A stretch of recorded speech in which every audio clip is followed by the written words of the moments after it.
अरे बहुओं, बाहर इतनी गर्मी हो रही है, लेकिन ये तुम तीनों कहाँ जा रही हो?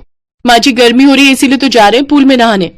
लेकिन अपने गांव में कोई स्विमिंग पूल तो है नहीं, फिर आप लोग कहाँ जाएंगी? हाँ हाँ अच्छे से जानते हैं नहीं है, लेकिन नदी तो है ना, वही हमारे लिए स्विमिंग पूल है, तो वहीं जा रहे हैं नहाने।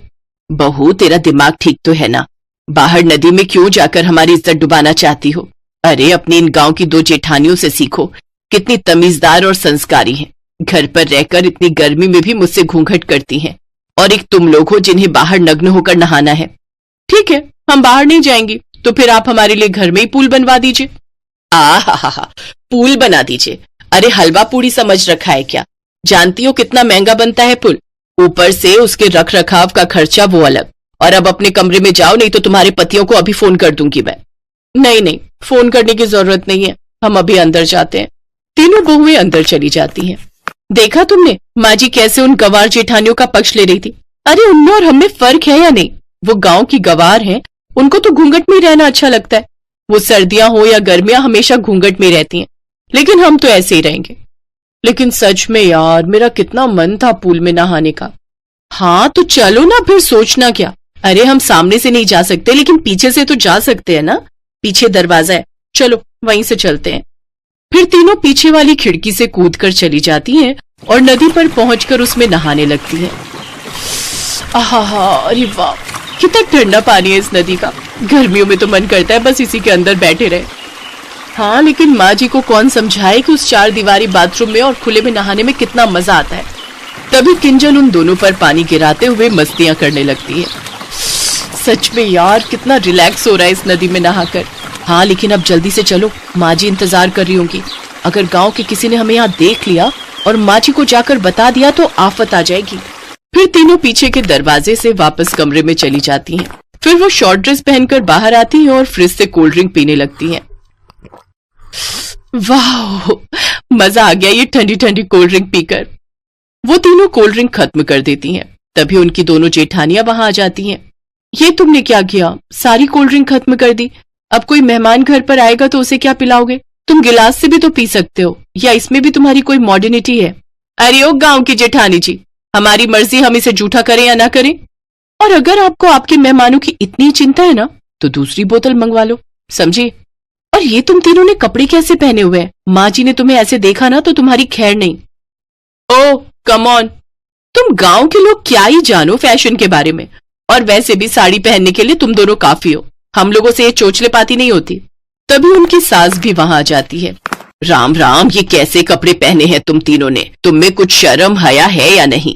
अरे अपनी जेठानियों से कुछ सीखो। अगर आप हमारे लिए स्विमिंग पूल बनवा देती ना, तो हमें इतनी गर्मी में रहना ही नहीं पड़ता। लेकिन नहीं, आपको तो अपने पैसे प्यारे हैं ना। ओफो, इन तितलियों को तो कुछ कहना ही बेकार है। इनका फिर से वही राग शुरू हो गया। अच्छा ठीक है, अगर तुम्हें ऐसे कपड़े पहनने हैं तो पहन लो, लेकिन घर से बाहर इसे पहनकर मत जाना, समझी? और रही स्विमिंग पूल की बात, तो मैं नहीं बनाऊंगी। ऐसे ही समय बीतता है। अब वो हर रोज उस नदी में नहाने चली जाती हैं और इस बात की भनक तक किसी को नहीं लगती। लेकिन एक रोज उस गांव की एक औरत उन्हें देख लेती है और वो आकर उन तीनों की सास आशा को बता देती है। फिर सास उनके कमरे में जाकर देखती है तो तीनों वहां नहीं होती। फिर उसकी नजर पीछे के दरवाजे पर जाती है जो खुला हुआ होता है। आशा हाथ में डंडा लिए वहीं दरवाजे के पीछे खड़ी हो जाती है। फिर जैसे ही वो तीनों नहाकर वापस आकर घर के अंदर घुसने की कोशिश करती है तो आशा देवी डंडे से उनकी पिटाई करने लगती है। ये लो, बड़ा मजा आ रहा था ना तुम्हें बाहर खुले में नहाने में। मेरे मना करने पर भी तुम नहीं माने। ये लो और लो। माँ जी, आप ये क्या कर रही है? इसमें हमारी क्या गलती? अब आप हमें पुल बनाकर नहीं दोगे तो ऐसा ही होगा ना। और अब वो खुला हुआ हो या कोई हमें देखे, इससे हमें कोई फर्क नहीं पड़ता। हम अपने घरों में भी स्विमिंग पूल में नहाते थे। तुम लोगों को माँ जी से ऐसी बात नहीं करनी चाहिए। और तो और शुक्र मनाओ कि तुम्हें किसी और ने नहीं देखा खुले में नहाते हुए। माँ जी हमारी बात सुनती तो आज उन्हें लोगों की बातें नहीं सुननी पड़ती। घर में पूल होगा तो हमें क्या पड़ी है बाहर जाने की।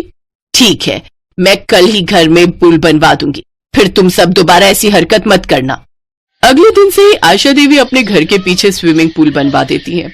घर में पूल बन जाने के बाद अब तीनों बहुएं पूल में ही नहाने लगती हैं और एक दूसरे के साथ मजे करने लगती हैं। लेकिन कुछ ही दिनों में उसमें सारा दिन नहा नहा कर बोर होने लगती हैं। फिर वो तीनों अपना दिमाग चलाती हैं और घर के बाहर एक बोर्ड लगा देती हैं जिसे एक लड़का पढ़ने लगता है।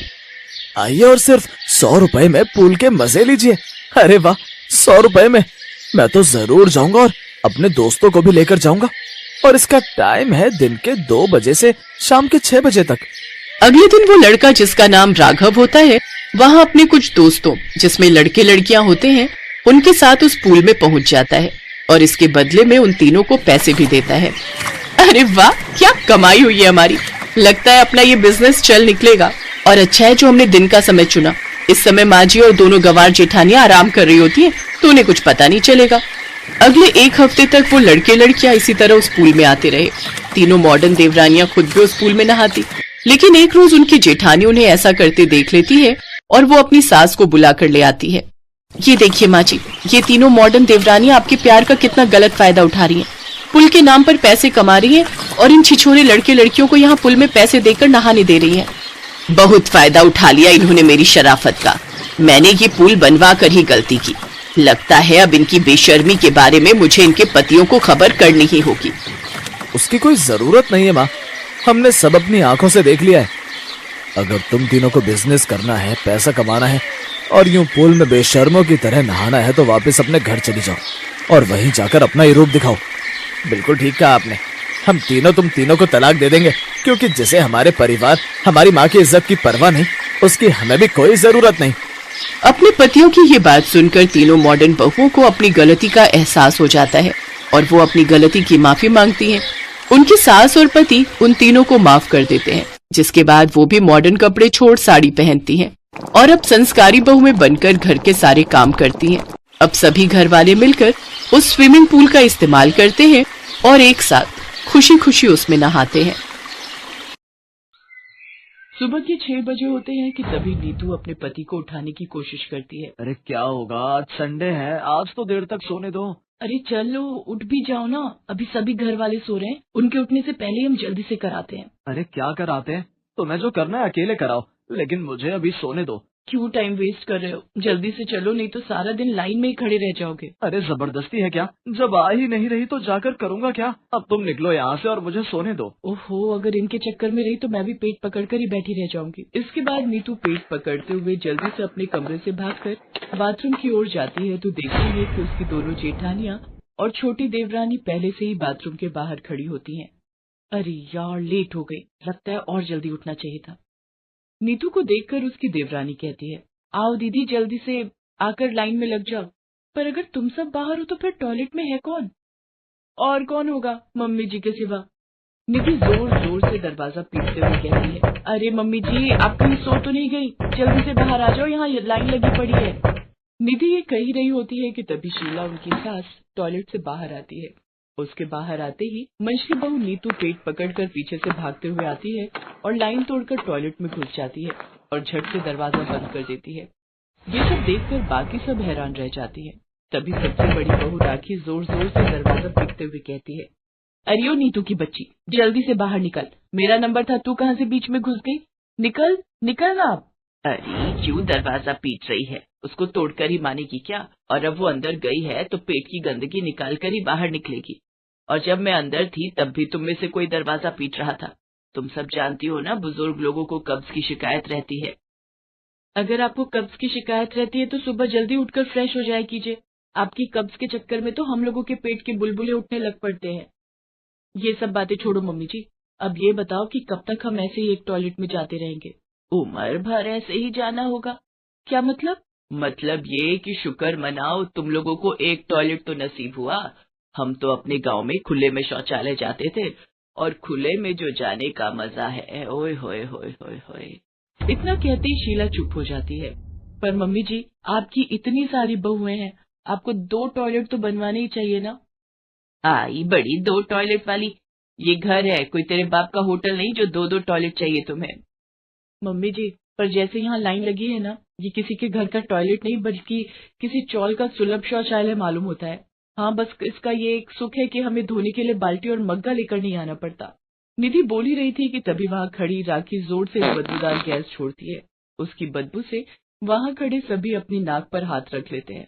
उसके ऐसा करते ही शीला कहती है, हाय मोरी मैया, ना जाने क्या ठूसा था इस कमबख्त ने रात में जो इतनी गंदी बदबू निकाली है।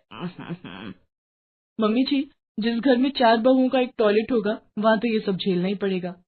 फिर राखी दोबारा से दरवाजा पीटते हुए कहती है, जल्दी से बाहर निकल मेरी माँ, अब तो बर्दाश्त से बाहर है सब कुछ। ये कहकर राखी फिर से दरवाजा पीटने लगती है। शीला देवी की जॉइंट फैमिली थी जिसमें उसकी 4 बहुएं थीं और 4 बेटे थे और उन सबके लिए केवल एक ही टॉयलेट था। सारा घर एक ही टॉयलेट यूज करता था। वैसे कहने को तो उस घर में 2 टॉयलेट थे, लेकिन दूसरे टॉयलेट की सीट टूट रखी थी और फ्लश पूरी तरह खराब था, जिस वजह से कोई उसे यूज नहीं करता था। बेचारी सारी बहुओं का आधा दिन तो टॉयलेट में अपनी बारी आने के इंतजार में ही गुजर जाता, और ऊपर से अगर गलती से कोई मेहमान घर पर आ जाए तब तो समझो हो गई छुट्टी।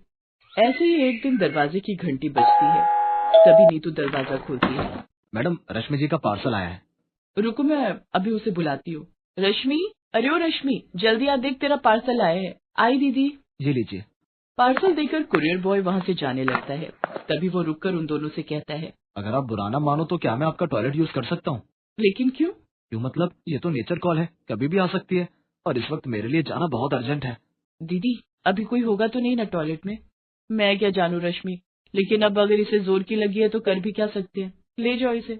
रश्मि इसको टॉयलेट की तरफ लेकर जाती है, लेकिन जैसे ही कुरियर बॉय दरवाजा खोलने की कोशिश करता है तो वो अंदर से बंद होता है। इतने में अंदर से आवाज आती है, अब कौन है बे, कम से कम यहाँ तो चैन से बैठने दो। सुबह जाने नहीं देते, दिन में भी परेशान करके रखा है। अब तो जब तक कार्यक्रम पूरा नहीं होता मैं बाहर नहीं आऊंगी। अरे दीदी धीरे बोलो, अगर गलती से किसी ने सुन लिया तो क्या सोचेगा? सुनने दो, अगर कोई सुनता है तो कम से कम औरों को भी तो पता चले कि कैसी जालिम सास है हमारी, जो 4-4 बहुओं के लिए सिर्फ एक ही टॉयलेट रखा हुआ है। इसके बाद रश्मि उस आदमी से कहती है, जी माफ कीजिएगा लेकिन आपको थोड़ा वेट करना होगा। कोई बात नहीं जी, मुझे इनके जितनी इमरजेंसी भी नहीं है। ये कहकर वो आदमी क्रॉस लेग करके खड़ा हो जाता है, लेकिन काफी देर इंतजार करने के बाद भी जब निधि बाहर नहीं आती तो वो आदमी जल्दी में वहाँ से निकलने लगता है कि तभी रश्मि पीछे से आवाज देते हुए कहती है, अरे रुकिए तो, कहाँ जा रहे हैं आप वो काम पूरा करके ही जाइए। नहीं करना मुझे कोई टॉयलेट, अगर मैं ऐसे ही वेट करता रहा तो मेरी पैंट यहीं गीली हो जाएगी। इससे तो अच्छा होगा मैं बस स्टैंड पर बने सुलभ शौचालय में चला जाऊं।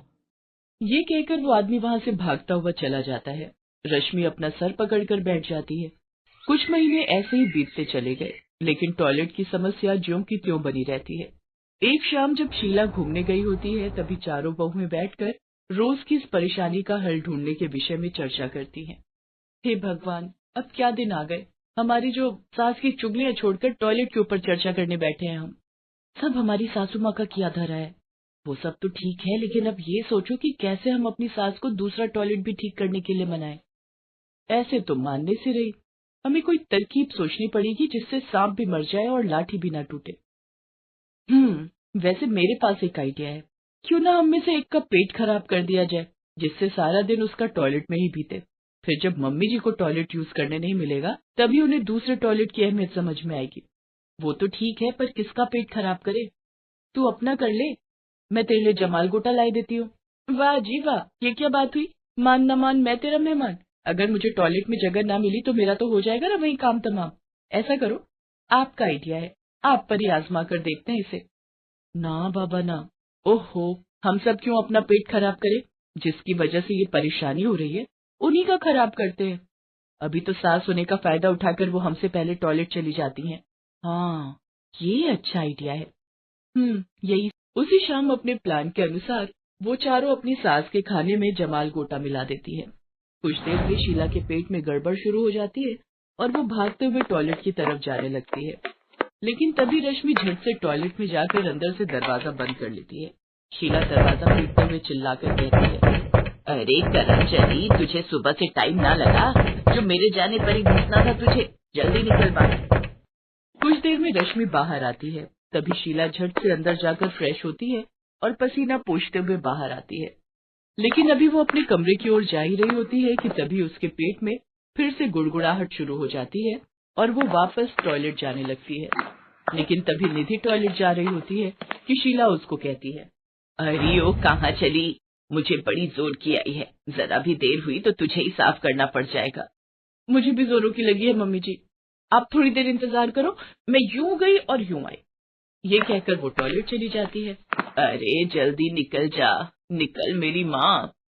कुछ देर में राखी भी वहां आ जाती है और वो शीला से पूछती है, क्या हुआ मम्मी जी, आपका पेट खराब है क्या? हाँ, लग तो मुझे भी यही रहा है। पेट में जोरों की गुड़गुड़ाहट हो रही है, लेकिन ये मर्जानी कब से टॉयलेट पर कब्जा करके बैठी हुई है। अब पता चला मम्मी जी, अगर दूसरा टॉयलेट होता तो क्या आपको इतनी परेशानी होती? इसीलिए कहते हैं इतनी बड़ी फैमिली में 2 टॉयलेट होना बहुत जरूरी है। घर में कमरे भले ही कम हो, लेकिन टॉयलेट तो 2-3 होने ही चाहिए। बिल्कुल सही कह रही हो बहू, अगर कभी किसी का मेरी तरह पेट खराब हो गया तो उसका तो खड़े खड़े ही रायता फैल जाएगा। अब मुझे समझ आ गया, अब मैं कल ही दूसरा टॉयलेट ठीक करवाऊंगी। इतना कहकर शीला वहां से चली जाती है। तभी चारों बहुएं आपस में ताली देते हुए कहती हैं,